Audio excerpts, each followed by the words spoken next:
اور میں مسلمانوں سے بھی گزارش کروں گا،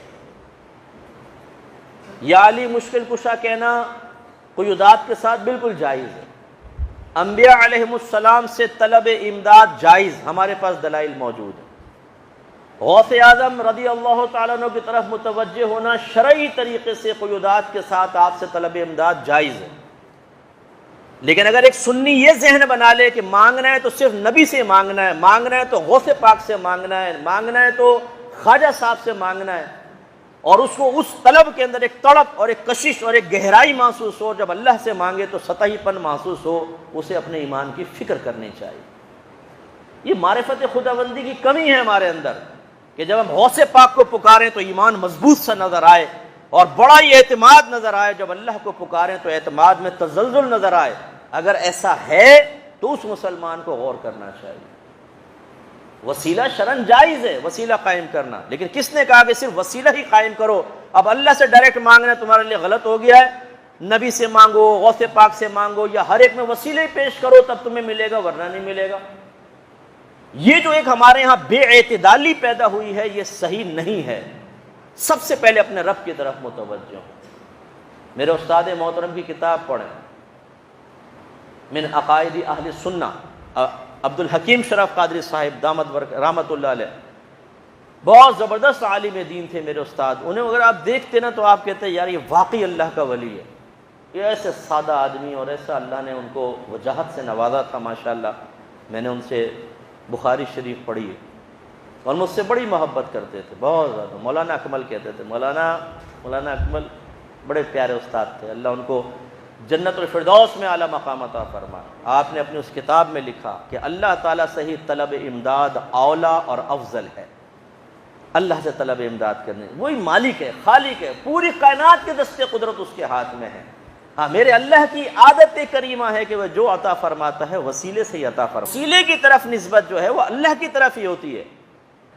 جیسے کوئی ٹرک کچل دیتا ہے، میں کہوں یار ٹرک نے آدمی کو کچل دیا، تو اس کا مطلب میں یہ نہیں کہہ رہا ہوں کہ ڈرائیور کو چھوڑ دو کیونکہ ٹرک نے کچلا ہے، ڈرائیور نے کوئی نسبت ڈرائیور کی طرف کر رہا ہوں نسبت ٹرک کی طرف کر رہا ہوں کہ یا تو ڈرائیور نہیں ہے نا بھائی، ڈرائیور ہی پکڑا جائے گا، نہ کہ ٹرک کو جلا دو اور سزا مل گئی، ڈرائیور صاحب آپ جاؤ، ٹرک نے مارا تھا کر دیا، نو۔ تو وسیلے کی طرف نسبت جو ہے وہ اللہ کی طرف ہی ہوتی ہے۔ لیکن اگر ایسا ہی ہو کہ ڈرائیور کو کہو گے تم جاؤ، تم نے کوئی مارا ہے، ٹرک نے مارا ہے، یہ صحیح ہوگا؟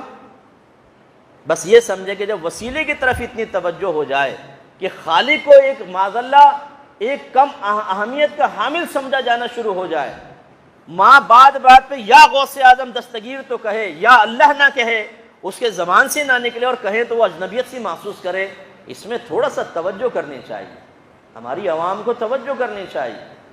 کیوں ہم اللہ تعالیٰ سے ایسے ہو گئے ہیں کہ ہمیں اللہ کا نام لیتے ہوئے اجنبیت محسوس ہوتی ہے اور غوث پاک کا نام لے تو بڑی اپنائیت اور چاشنی محسوس ہوتی ہے؟ یہ جو اشعار ہوتے ہیں یہ الگ بات ہے، یہ بھی میں وضاحت کر دوں۔ تم ہی سے مانگیں گے تم ہی دو گے، تمہارے ہی در سے ہی لو لگی ہے، تو اعتراض کیا جاتا ہے کیا نبی دے گا اللہ نہیں دے گا؟ بھائی یہاں حصر اضافی حقیقی نہیں ہے، حصر مینز کسی کو کسی کے ساتھ مقید کر دینا۔ میں تو آپ ہی سے سوال کروں گا تو میں نے سوال کرنے کو ان کی ذات کے ساتھ خاص کر دیا، یہ حصر کہلاتا ہے، ٹھیک ہے؟ اب اگر میرا ارادہ یہ ہو کسی اور سے نہیں کروں گا، انہی سے سوال کروں گا، اسے کہتے ہیں حصر حقیقی۔ اور بعض اوقات ہوتا ہے کہ میں اپنائیت کا اظہار کرنا چاہتا ہوں، اوروں سے بھی پوچھتا ہوں، لیکن کہوں گا میں تو آپ ہی سے کروں گا، اور ارادہ یہ نہیں ہے کہ کسی اور سے نہیں پوچھوں گا، بلکہ یہاں اپنی محبت کا اپنے اعتماد کا یقین دلانا مقصود ہے، اسے کہیں گے حصر اضافی۔ کہ یہاں پر حصر یعنی دو کو ایک دوسرے کے ساتھ کنیکشن مضبوط کرنا، اس لیے نہیں ہے کہ باقی کو خارج کرنا ہے، صرف اپنائیت کا اظہار۔ تو ایسے یہ نعتوں کے اندر ہوتا ہے کہ تم ہی سے مانگیں گے تم ہی دو گے، یعنی اللہ سے نہیں مانگیں گے اور اللہ نہیں دے گا تم ہی دو گے، یہ مقصد تو کسی مسلمان کا نہیں ہو سکتا، لیکن یہ نتیجہ عوام الناس محسوس کر سکتی ہے۔ اس طرح کے شعر سن کے عوام کا یہ ذہن بن گیا ہے کہ اب دے گا تو اللہ کا ولی دے گا، دیں گے تو نبی دیں گے تو غوث پاک ہی دیں گے، اور وہ مسلسل اسی طریقے سے اپنی ہر دعا میں غوث پاک کرم فرمائیں، غوث پاک کرم فرمائیں۔ ہمیں یہ عوام کو سمجھانا کہ بہت سی چیزیں حد اعتدال میں بالکل جائز ہوتی ہیں، لیکن جب آپ اعتدال کو پھلانگ کے تھوڑے آگے بڑھتے ہیں تو اس میں بعض اوقات نقصان ہو سکتا ہے کہ آپ کی آنے والی نسلوں کو وہ معرفت حاصل نہیں ہوگی جس معرفت کے ساتھ آپ نے دونوں چیزوں میں فرق کر کے اور آپ چل رہے ہیں۔ جیسے اب میں آپ کو سمجھا رہا ہوں، اگر آپ اپنے بچوں کو نہ سمجھائیں اور آپ کے گھر میں یہی ہو بھئی ہم تو غوث پاک بڑا کرم فرماتے ہیں، میرے تو سرکار نے کرم کیا، خواجہ صاحب کی دیکھ پکائی خواجہ صاحب نے کرم کر لیا، یہ باتیں مسلسل چل رہی ہیں، زیادہ یہ چل رہی ہیں، کبھی کبھار یہ بھی ابھی اللہ نے کرم کر دی، تو بچوں کا ذہن کیا بنے گا کہ اگر کرم ہوتا ہے تو نبی کی بارگاہ سے ہی ہوگا، غوث پاک کی ہوگا، خواجہ صاحب کی چھٹی فلاں فلاں، تو وہ بچے اس طرف مائل ہو جائیں گے، بہت زیادہ ایک ذہن بن جاتا ہے۔ مجھے ایک عام آدمی نہیں، ایک عالم دین ملا، عالم دین تھے، کہاں ملاقات ہو یہ بھی نہیں بتاؤں، وہ کہنے لگے مفتی صاحب میمن تھے، ہم میمنوں میں یہ ہے اگر کوئی اللہ کے نام پر مانگے تو 50 روپے دیں گے، اور غوث پاک کے نام پہ مانگے تو 500 روپے دیں گے۔ بڑی بات، اب میں اس کو غلط نہیں کہہ رہا ہوں، میں نے ان سے بحث بھی نہیں کی، یہ وجہ فرق کیوں ہے بتائیے، کیوں ہے وجہ فرق؟ غوث پاک کو بھی اگر مقام غوثیت حاصل ہوئی تو میرے رب کا کرم ہے، اللہ تعالیٰ نہ چاہے تو نہیں۔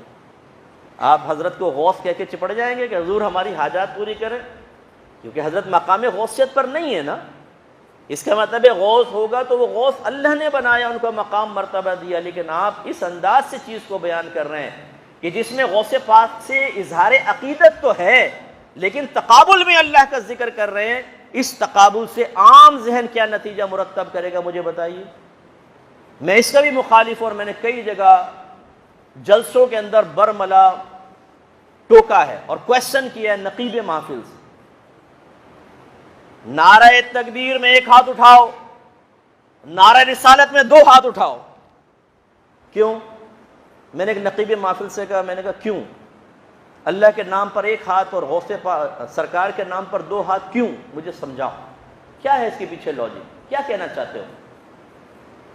اس سے عوام کیا نتیجہ مرتب کرے گی مجھے یہ بتاؤ، کہ اللہ کے لیے 1 ہاتھ اٹھاؤ، نبی کے لیے 2 ہاتھ اٹھاؤ، کیا نتیجہ مرتب کرے گی؟ میں آپ پہ چھوڑ دیتا ہوں، آپ خود ہی غور کریں، میں اس پہ ناجائز حرام کا حکم نہیں دے رہا ہوں، میں کہہ رہا ہوں اس سے عوام کیا نتیجہ مرتب کرے گی وہ بتاؤ، کون سا اس میں اظہار عقیدت نبی کریم کے ساتھ ایسا پوشیدہ ہے جس میں اللہ کی بھی عظمت بن رہی ہو اور نبی کریم کی عظمت بھی ظاہر ہو رہی ہو؟ نعرہ تکبیر میں 1 ہاتھ، نعرہ رسالت میں 2 ہاتھ، کیوں بھائی؟ کس وجہ سے؟ اگر آپ کے ذہن میں کوئی سوچ ہے تو اسے عوام پر ایسا مسلط نہ کریں کہ عوام کے لیے امتحان بن جائے اور وہ معاذ اللہ ثم معاذ اللہ تعالیٰ کی حقارت کی نگاہ سے دیکھنا شروع کر دیں، ذہن میں حقارت پیدا ہو اور نبی کے لیے عظمت پیدا ہو۔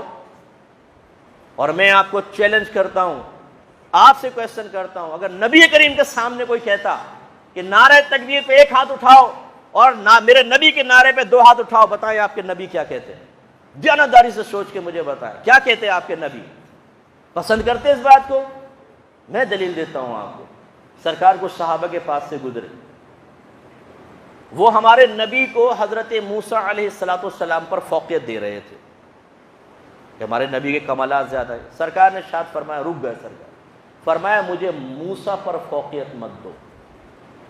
اسی طرح ایک روایت میں کہ یونس علیہ السلام پر سرکار کو فوقیت دے رہے تھے، سرکار نے فرمایا مجھے یونس پر فوقیت مت دو۔ اس کی شرح کیا ہے؟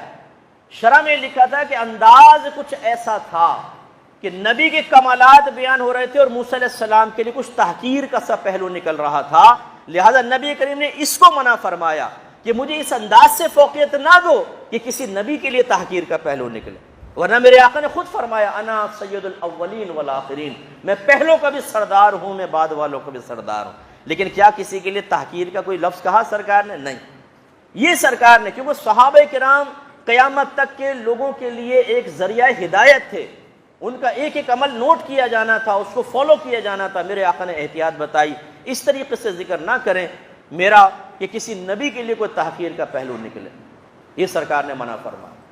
تو اب ایسا کوئی طرز عمل کہ جس میں اللہ کے لیے کچھ حقارت کا سا پہلو نکلے اور نبی کے لیے فوقیت کا پہلو نکلے، یہ میرا ناقص ذہن ہے، اگر میں غلطی پر ہوں اللہ مجھے معاف فرمائے، کہ یہ مناسب نہیں ہے۔